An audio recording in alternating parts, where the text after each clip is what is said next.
Hey guys, AG Sports, we're back. This one will be a short one, I promise you. This is just a round robin play. I will put the play below in the description. So if you don't want to listen to the reasoning on it, you just want to know what it is, just look at the description below.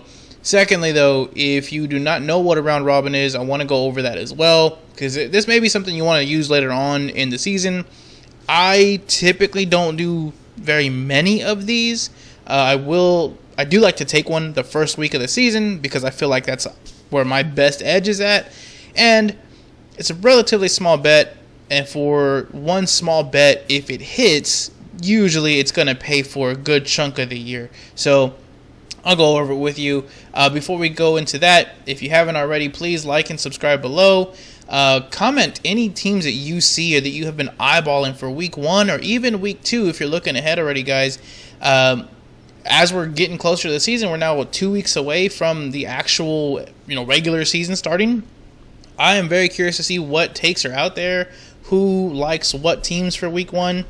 I think week 1 has a misconception of being very unpredictable, but if you've been doing your homework all off season, week 1 usually goes pretty according to plan, with the exception of maybe 2 or 3 games. So anyways, with that being said, let's get into it. So first of all, what is a round robin? Round robin is where you have multiple teams. In this case, I'm going to be taking 6 teams or 6 picks. And you are telling the casino, I think, 3 of these out of the 6 are going to hit.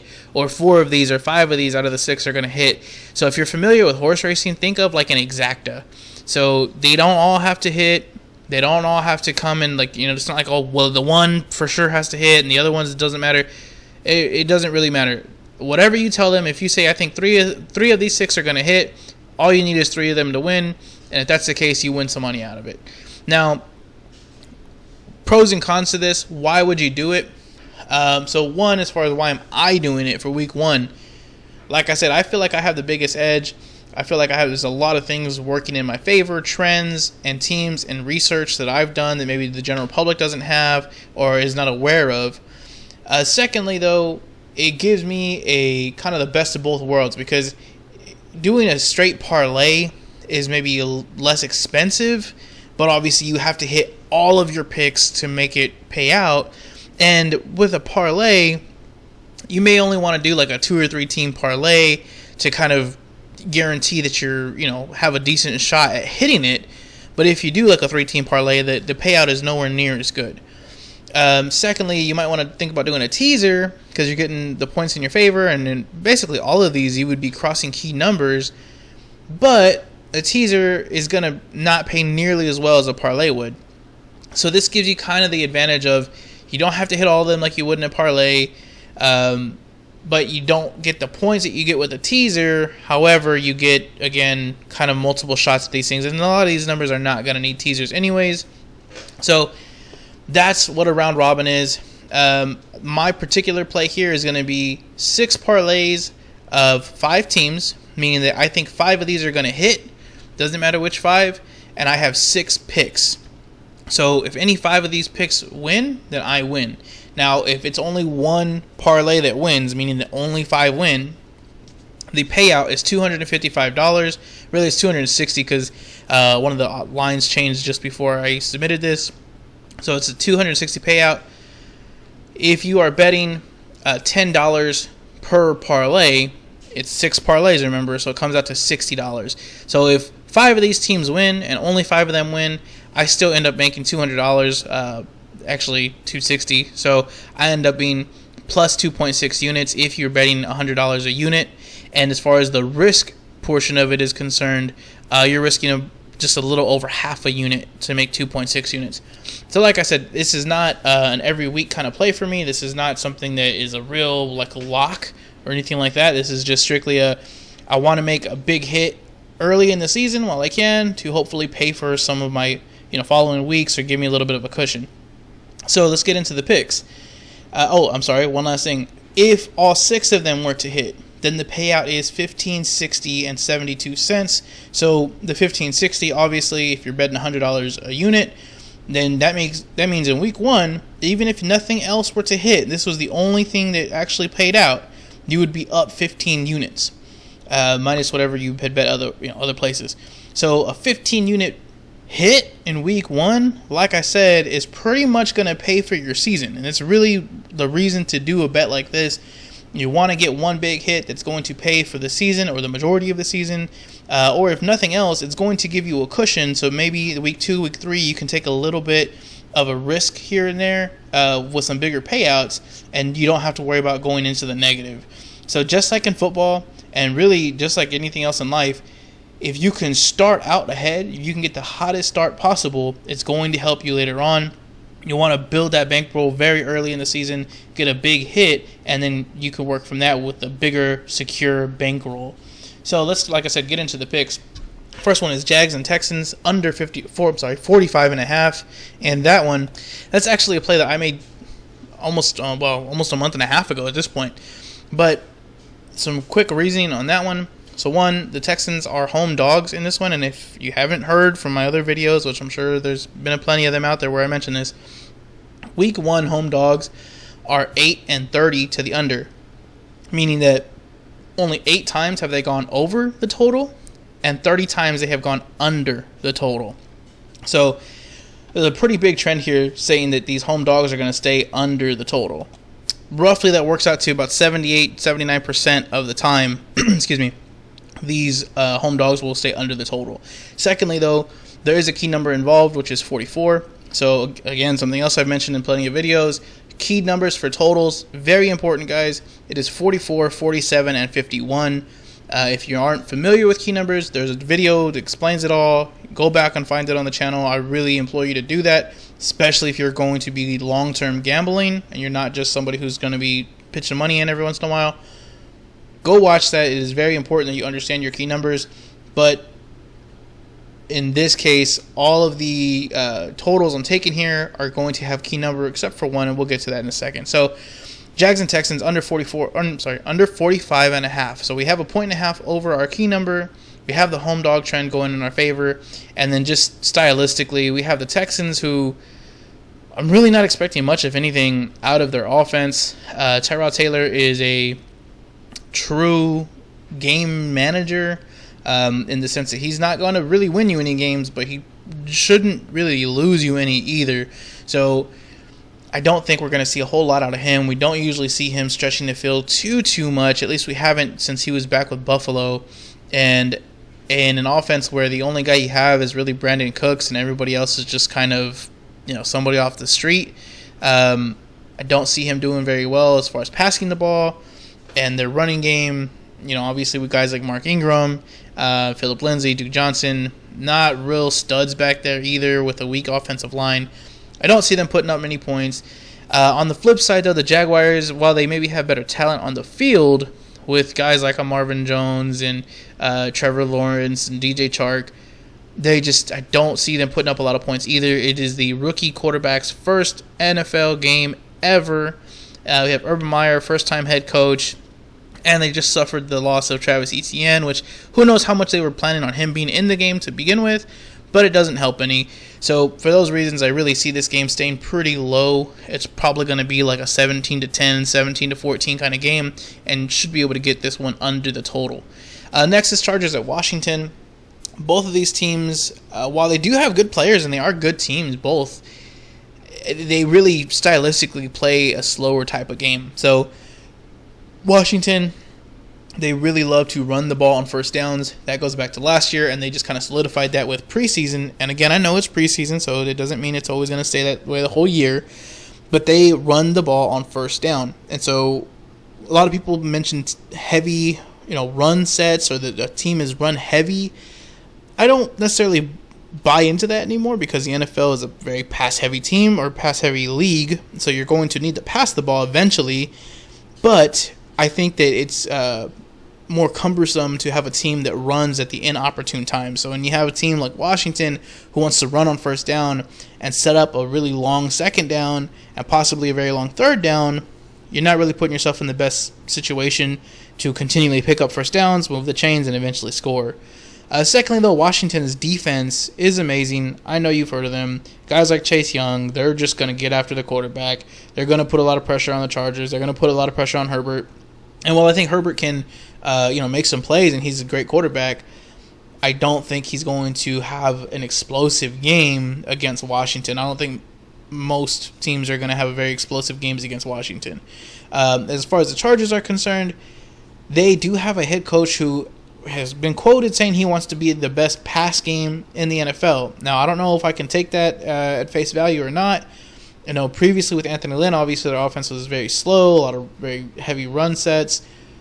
With this new coach, who knows? He may be very prone to passing the ball and attacking on offense, but he is a defensive-minded coach. He came from the defensive coordinator mindset with the Rams, so some things I expect to see with him is a kind of a Sean McVay offense where there's a lot of play action, a lot of like rollouts and dump offs, and even some runs, and kind of slowing it down, playing more horizontally than vertically. Secondly, though, the Chargers also have a very amazing defense, and I think that's going under the radar. Guys like Derwin James, who missed the entire season last year, are back. Bosa is back. So guys on the defense are going to be back. They're going to be strong, and they're going to really be playing an offense in Washington who only has two really secure weapons in Terry McLaurin and Antonio Gibson. Not to say that the rest of the team can't do something, but if I'm the Chargers defensive coach or defensive coordinator, I'm really going to focus my efforts on those two guys and try to shut down Terry McLaurin, more importantly, and make them beat me with somebody else. And if Terry McLaurin is getting stymied, I really think it's going to be hard for Washington to move the ball effectively. And even if they run it and they are running the ball effectively with Gibson, it's going to take that much longer to score. And for those reasons, I see the under happening here for us. So Chargers at Washington under 44. 49ers at the Lions under 46.5. So again, we have the home dog trend here. The Lions are home dogs. They are 7.5 point dogs.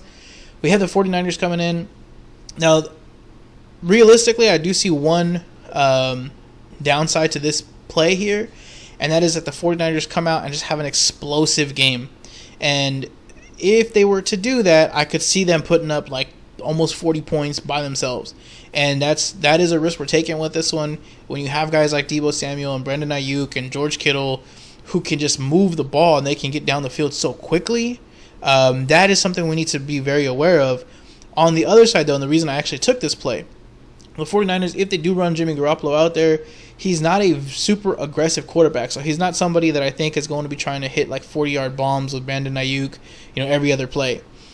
If Trey Lance were to come in and he plays instead, because they have not named the starter, if Trey Lance is the starter, which I don't think he will be, but if he is a good quarterback. He has been able to hit some deeper shots. He can move the ball with his legs, but he does still make some mistakes. He would still be a rookie in his first NFL regular season game ever, and I don't see him putting up a ton of points against this Lions team. Also, just on paper and game script wise, again, it's very narrative-y, so I can't promise that this is going to happen. But if the 49ers get out and they do what I think they're going to do, and they have this lead, let's say they're up like 21-3 or 28-3 or 7 or whatever, whether it's halftime, third quarter, whatever the case is, I completely see them taking some of their guys out, trying to keep them healthy, especially in the extended season this year, as well as maybe getting their backup some playing time. So I'm taking George Kittle out because he was hurt last year and it really, really hampered their offense.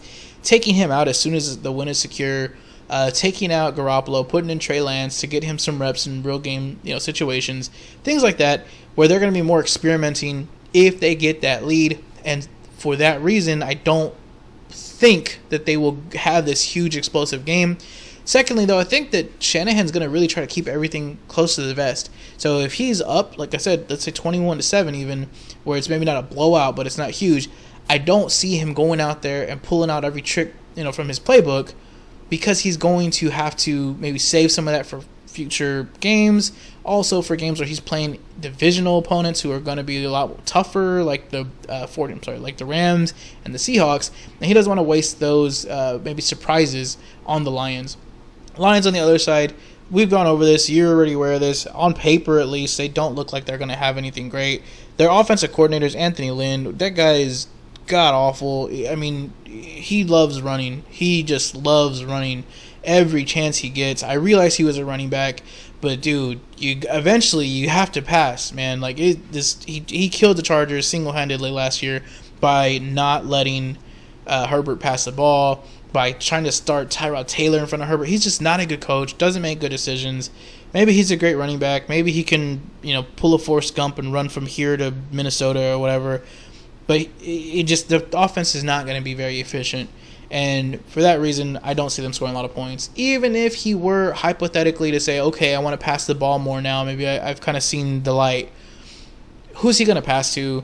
Yes, obviously these guys are NFL players. They all are at least good to great NFL players. Or football players, I should say. But TJ Hawkinson is really their pass-catching weapon. And behind him, that's really it. DeAndre Swift might not even go in this game. Jared Goff without Sean McVay, to me, I think is going to be just a total dumpster fire. I don't trust that guy at all. And with the weapons they have there, they're really not setting him up for success. Even their defense isn't great. So, like I said, there could always be a surprise. There's at least 2 or 3 upsets in the week 1 almost every year. I don't think this will be it, but even if the Lions were to come out and beat the 49ers somehow or other, that to me, that means that this game ends up like at 17-14, 14-10, something very low scoring. And again, either way, I think it should be going under. And if you were to simulate this game, I think like 8 out of 10 times, it stays on the under. Next is the Dolphins and Patriots. Patriots defense is amazing, and 2 years ago, they were the number 1 defense through like 11 weeks when they were playing against a bunch of scrubs. And then last year they had a lot of opt-outs due to COVID, and they had some injuries, and then they lost Tom Brady, obviously, and that hurt even on the defense because the offense couldn't stay on the field. This year, defensive players are back. Obviously, there's no opt-outs. They're ready to go. They're playing with 100%, and their quarterback with Cam Newton or Mac Jones is pretty much set. They have a good offensive leader. Either way, they're going to move the ball. Should be able to execute, and they brought in tight ends, which is something Bill Belichick loves to use. So Johnny and Hunter Henry, I think, are going to be utilized very heavily, and that should keep the Patriots moving the ball. But as far as quickness and speed and tempo, anytime you're relying on a running quarterback and pass-catching tight ends who are not really deep threats, yes, they can be, but for the most part, they use them, with like 5-yard checkdowns and expect them to get yards after the catch. And then you're really expected to be a run-heavy team, and Damian Harris is expected to get a lot of run, I love him as a running back, but just stylistically, that's not the way you score a lot of points. I think that the Patriots are going to rely on their defense. They're going to use a lot of these checkdowns, a lot of this kind of short yardage plays to eat up the clock, and they're going to win a lot of games with like a 20-10 kind of score. The Dolphins, on the other hand, might have the firepower to overcome that kind of stifling defense, but Will Fuller is suspended week 1. Devontae Parker is dealing with an injury. He may be 100% by the time week 1 comes around, but if he's not, he may still end up playing just less than 100%, which isn't really good for anybody. Jalen Waddle, great talent, great receiver, on film at least, but this is going to also be his first year as a receiver, rookie year, and playing against the Patriots is probably not the way he would want to start off. So I don't see them having a super effective first game out. And I think Will Fuller, while maybe down this line won't be such a linchpin to their offense, I think he would have been a huge help come this week 1 game. But for those reasons, I see that total staying under 44. Broncos and Giants. So again, here we have, this is another home dog. Giants are 1.5-point dogs against the Broncos. They have come out saying that they may not be playing Saquon. Really not sure if he's going to be healthy or not. He's been getting some practice reps in, but I'm not sure he's going to be ready for the week 1 of regular season. Let's say that he is, though. Between him and Evan Ingram, they're going to have to make up a lot of ground because Kenny Golladay is still dealing with his own injury, and he may or may not be in week 1. If he is coming into week 1, he'll be playing with Daniel Jones, who has not really had a lot of preseason time. I think he got some reps in preseason week 3, but he has not passed to Kenny Golladay at all. They have not had like literally any practice time together. And Evan Ingram just got hurt, as a matter of fact. In this last game, he pulled a calf muscle. So they're kind of banged up all over the place. Even if they were healthy, their offense is mediocre at best. Jason Garrett is a very run-heavy offensive coordinator, just like Anthony Lynn. I don't see him playing very aggressively. And I don't think the Broncos defense is really going to give up much. Guys like Von Miller are back for the Broncos after suffering an injury last year. I think they're going to really keep this Giants offense in check, and they're going to put a lot of pressure on Daniel Jones, who is prone to make turnovers. And if the Broncos can get a few turnovers, I think that not only will they win this game, but they're going to win pretty handily. And probably the biggest threat to this under is special teams and defensive scores, as well as very short fields. So if the Broncos are consistently getting fumbles or they're getting turned like interceptions on the Giants side of the field, and they're just setting up these really great yardage issues for Teddy Bridgewater, they could score 3-4 times on their own, and then at that point we're really hoping the Giants just don't score anything at all to make sure that they keep this under. So let's hope that Daniel Jones can at least be competent and not give the Broncos the ball on their own goal line. Secondly, on the other side, the Broncos offense, I mentioned him, but Teddy Bridgewater, great safe player. And if you watch my last video, you see why they brought him in. Drew Lock was just not keeping the ball secure. Bridgewater should come in, play very safe, play conservatively, hit a lot of guys with checkdowns, kind of play his underneath routes, do some running. Not he himself, but they should be able to do some running with their backfield, with Williams and with Melvin Gordon when he comes in, and kind of keep the chains moving, grind it out, play a slower paced game, and get the win, even in New York. Now, one other thing that I haven't mentioned in all these other videos, but I think is very important, specifically in this game, and as well as just the league overall, week one. Last year, we saw really high scoring week one, and it was an outlier. And I remember looking at it because I got burned on it, and I was like, wow, this is not what I expected. Is there something different going on here? And sure enough, the referees had been told preemptively last year to kind of swallow the whistle. Don't be blowing so many whistles. Don't be throwing so many flags, because there had been no preseason. There had not been a really great workout session prior to the season starting. It hurt the offenses, as the NFL was scared that there was going to be very low scoring and it would kind of turn off the general public. So they told the refs, don't blow the whistle. This case, though, or this season, if you've been watching preseason, there have been a lot more whistles, a lot more laundry on the field. Specifically the Giants. If you've watched any of their preseason games, they've had a lot of penalties go against them. There's been offsides, illegal movement, holding, just one thing after the other. And it seems like every time they get a decent drive going, there's some sort of flag that brings them back.